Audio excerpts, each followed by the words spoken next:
I want to bring in on the phone one of our other regular legal analysts, the attorney Brian Claypool, just to get his reaction to this.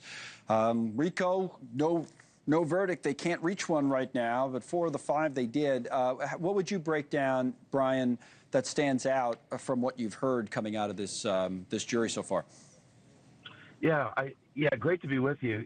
The fact that the jury asked for a readback of Cassie Ventura's testimony earlier today, yep, and I believe the male escort too, I think is Daniel Peterson, I believe is his name.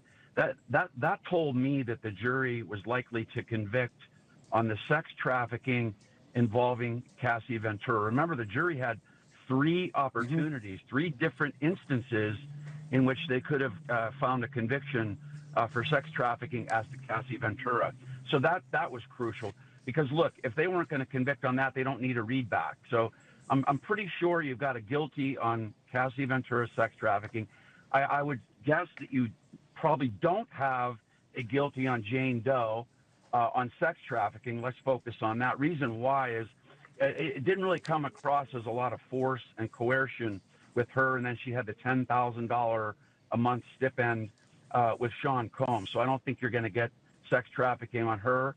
The RICO charge, the racketeering charge, it's not really a surprise. I mean, you already had one juror who didn't want to follow the law, a day or so ago, probably didn't want to follow the racketeering law. And look, that requires a lot to prove, and that's probably what they're hung up on. You've got to have co-conspirators, you've got to have an agreement in place, and you've got to have 2 predicate crimes that have been committed, and not just as an aberration. It's as part of an ongoing criminal enterprise with future criminal activity. So that's a hard one to prove. I think that's what they're hung up on. And look, at the end of the day, my view is I don't think the prosecutors really believed that they can get a conviction on racketeering and RICO. I believe they used that charge to bring in all of the other evidence, like the videotape of Cassie Ventura being beaten up in the lobby. They were allowed to bring in a lot of extrinsic evidence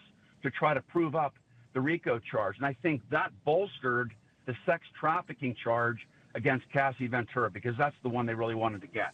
Sounds like they're really dug in, though. Again, just going on the one note that they said, you know, how they can't be persuaded on both sides. Sounds like some people are really dug in on this RICO thing, Brian. Yeah. Do you know whether the judge has sent them back in to continue to deliberate on the? Well, we had an indication from a headline. We're waiting. I don't know 100%. I want to say for sure because the last indication we had is that the judge was indicating that he wanted them to continue deliberating. I don't know for sure if he went through with it or if they're still going back and forth. Go ahead. Yeah, I think that's the right thing to do, by the way. So okay. I think if I'm the trial judge on this case, I'm telling the jury, hey, thank you for reaching a verdict on some of the counts, but the count that you're hung up on, you've only been deliberating hardly a day. Yeah, I mean, so give it a little time. Yeah, absolutely. There's what's called an Allen charge that's typically used in courts. I've had it done before, where the judge basically says to the jury, look, I hear you. Thank you for trying, but we need you to go back and try some more. That's really what an Allen charge is. Go back and try to deliberate some more, and then come back to me down the road and tell me if you're still at a standstill. But look, this is not enough time for a judge to be declaring a mistrial on the RICO charges. I mean, I'm surprised there's a verdict even on the sex trafficking charges and the transportation of a prostitute charge as well. So I think you're going to see more deliberation on the RICO charge. All right, Brian.